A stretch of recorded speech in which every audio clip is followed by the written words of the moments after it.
राधे राधे दोस्तों, मैं फिर हाजिर हूँ अपने ब्लॉग के साथ श्री राधा रानी कृपा गाथा में आप सभी का स्वागत करती हूँ।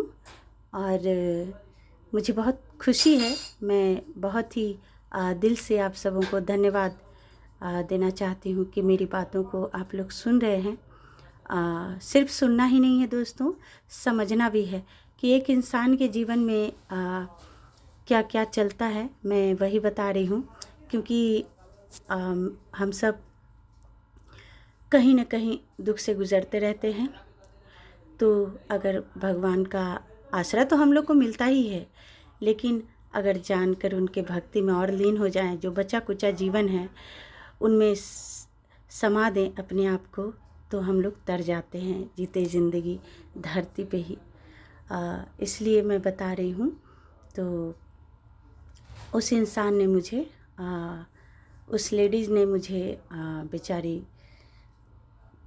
इनकी भक्ति का मार्ग हमको पूरी तरह से बतलाना शुरू किया कि मैं कैसे इनका तब उन्होंने मुझे बताया कि आपने प्राण प्रतिष्ठा किया है। ये सब इनकी बातें थी, ये सब पूछवा रहे थे। मैंने कहा वो क्या होता है?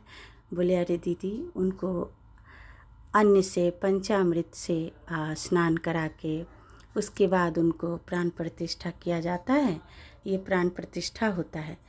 तो मैं तो बोली कि मैं तो कुछ जानती ही नहीं, उनको तो 20 साल से रखी हुई हूँ, लेकिन मुझे तो इस बारे में कुछ भी पता नहीं है, और ना ही आपके हस्बैंड ने बताया मुझे।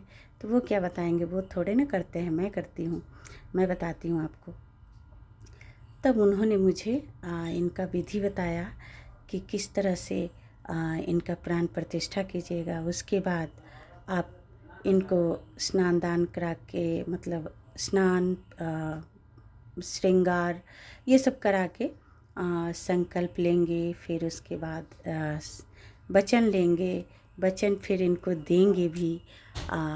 तो मैं तो उस समय लहसुन प्याज खाती थी। मैंने कहा मैं तो लहसुन प्याज खाती हूँ। बोले कि कोई बात नहीं, आप उसी तरह से संकल्प लीजिएगा कि मैं अभी लहसुन प्याज खा रही हूँ प्रभु, लेकिन फिर भी आपको मुझ पर कृपा करना है।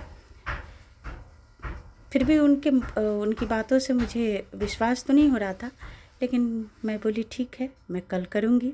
रात भर मुझे नींद नहीं आई दोस्तों, मैं जैसे तैसे सोई। फिर उसके बाद मैं सुबह का प्रतीक्षा कर रही थी। चलिए दोस्तों, मैं अगले ब्लॉग में फिर बताऊंगी। तब तक के लिए राधे राधे।